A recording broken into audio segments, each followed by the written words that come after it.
Well, thanks, Sean. And Yeah, I would like Sean. to think that some people like my voice. And in fact, Anyways. we've got some ideas about that coming up, but I'm not going to talk about that. Yeah, that's later. That's Yeah, later. we're not talking about that right now. We don't talk about those things. We don't. We like to bring things up and then not talk about them. Here. It's called hype. And have a And music we're building hype. it. We're really good at that. I'd like to be like Hype Williams, who made no music video for less than $1 million. That's When that meant something. Hype Williams. Who is this? He was the director. He did stuff for Busta Rhymes, like Yeah. that one with him Give and us Janet some Jackson in the context. silver bodysuits and stuff. And they're all Okay. talking about doing it, and you're like trying to. I don't think your goal should be to try to spend as much money as possible, though. Oh, It's very easy to spend money. yeah. Well, except for in that one movie. But making a great video for a little bit of money now, there's talent. Yeah, the one with Yeah. Eddie Murphy and Steve Martin. No, was it the one where they get No, given $1 million? Dan Aykroyd and. You're talking Yeah. about Trading Places? Oh, yeah, but Joe's talking about, it had, the stand-up comedian that Eddie Murphy took all that inspiration from. Richard Pryor? Richard Pryor. That was the Richard Pryor and Dan Aykroyd. That was the one where you had to give away as much money as possible in order to get even more money. It was kind of Yeah, and it was something to do with like you couldn't actually give it away. You had to actually purchase. spend it, so yeah. you just bought like limos that were on top of other limos. Well, I don't even remember last time I watched that, or even if I did at all. I watched it not too long ago on my roommate's VHS machine. How was it? VHS. Anybody listening who still remembers that Oh, come technology? off it. Whoa! I'm just saying, we're getting old. We can talk about that Avatar movie since we're talking about things that are really expensive. And I guess so. Topical. You know what else is topical? just saying topical isn't topical. Oh, Sean, can you continue about the Avatar thing? yeah. What's up? Well, I haven't actually seen it or anything, but they're like a lot of critics, including Ebert, who's a personal hero of mine, is they're raving. Like they literally say that whole like we can say without hyperbole that this redefines cinema. Well, you know, special effects wise, I can understand, but This is funny but because it people looked to me like Halo the movie or almost, you know, what I mean, but with no, blue alien it thingies. didn't really. But what I do what I do think though is that a lot of people are saying that it's basically they're comparing to like Dances with Wolves and Pocahontas. Ferngully comes up and a lot. Ferngully, yeah, that was another one. So maybe people should tell us whether or not it's actually good. Guys, is Avatar any good? What's Yeah. up with I that? don't know. I like how. Yeah, we're recording this, but we can pretend it's live. I think that's good. Yeah. Because we're gonna read it. It is live. We're not editing this at all. Yeah, we're doing it live, but nobody's like, whoa, I saw that. Every time you hit play on like YouTube, it's actually playing live. It's true. It's really exhausting because eventually we have to do it multiple people watching. We have to be out of sync. And if stuff. they just like go back because they thought one part was funny, we just have to actually say it over again. Yeah. Yeah. And Oh, hold on, guys. Someone just pressed play. All right. All right.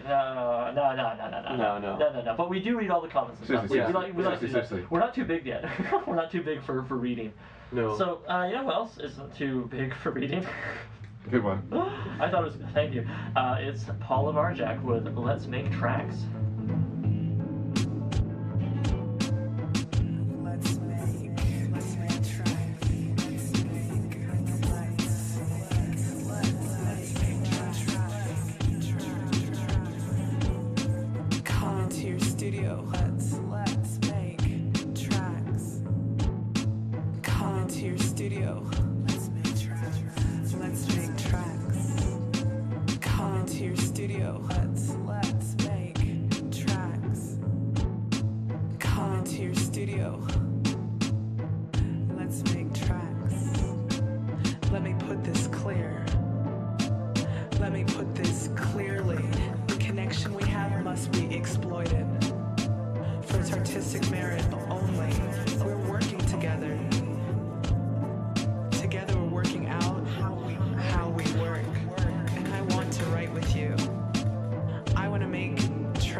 My vocals lie awake in the middle of the night getting all worked up about your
Let's make tracks. Come into your studio. Let's make tracks. Let's Make Tracks by Paula Varjack and Jonas McLeod. Paula bounces between Berlin and London. She has lots of live performances of her poetry and songs, and you can check out that sentence falling apart right here, right now. But you can check out her music and videos of live performances and stuff on her YouTube channel and her MySpace, which of course we have linked in the sidebar and underneath. I think that track was really sexy. Oh yeah. Yeah, I know. You've heard it here first. 3 men reduced to by Let's Make Tracks. So if that's not evidence, I don't know what is. No, I really like the atmosphere in that track. Yeah, it kind of reminded me a little bit of kind of a amalgam of a number of people, including Portishead, that whole trip hop time. Oh man, those are good times. What happened? Those are good times. What happened to trip hop, man? That was like 1 or 2 years, and it was like 3 or 4 albums. You know what I mean? It was like a couple of Massive Attack albums. Well, I mean, to be fair, wasn't Mezzanine out in like '96 or '98 or something? Yeah, like it did last a little while. Well, I mean, it was like pretty much the whole night. You're right. No, I would say it was about 94 to 90, aughts. 98, 99. But what about tops. like Blue Lines? Blue Lines? People lump that in with trip hop, and I guess it was a different sound, but I don't know. It just doesn't gel for me. For me, it was like it was all about Mezzanine. It was all about Portishead self-titled, and all about Portishead Dummy. Yeah, thank you. Sneaker Pimps, the one album with the girl that they kicked out for some reason. I can't remember the story. Same thing behind happened that. to Morchiba. I know that they got rid of their female vocalist. No, they didn't. You're thinking of Sneaker Pimps. Morchiba I'm actually thinking of Morchiba. Because So I was reading about this the other day about the band Morchiba. Oh yeah. I'm sure it could have happened to more than one band. Well, They lost their female there's vocalist. a lot of bands called Morchiba, but when did they get rid of her though? When did that happen? I don't remember. I wasn't there. I heard an album by them from like maybe only a year or 2 ago. They changed their sound a lot more. Morchiba got like they didn't like the label trip hop, and I remember they changed their sound a lot more to I don't know what you call it, dub. I don't know these things. Genres. Does anybody still go by genres really? Like I mean, or do you still, Yeah, they do actually. There's like... a laboratory in the labs I work in that deals with genre classification. It's still used at least in the academic literature.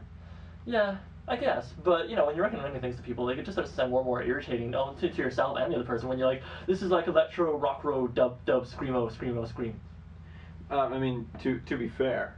You gotta be fair. To be fair, these do have, definitions. Where? In the academic literature. Oh, well, I always read the academic literature when I go to HMV. Well, and but you also make smart-ass comments about, genre classification, and then act like it's mean for anybody to point out that there actually are different genres that have been classified. It's mean. It's true. I was trying to get across that Joe hurt my feelings with his genres. This happens surprisingly often. This does. Joe and I, we've hurt each other's feelings a few times. Holy shit, have we ever. Oh, God. Well, Oh God, that just killed it. yeah. Well, no, my feelings were hurt right there. This isn't very professional. No, I'm pretty sure. We gotta get the pace up. Look, Oliver, I think we should work this out right now. Right. I want you guys to Hug be it. friends again. Oh, Okay, we never stop. Oliver, Yeah. I'm willing to be friends with you.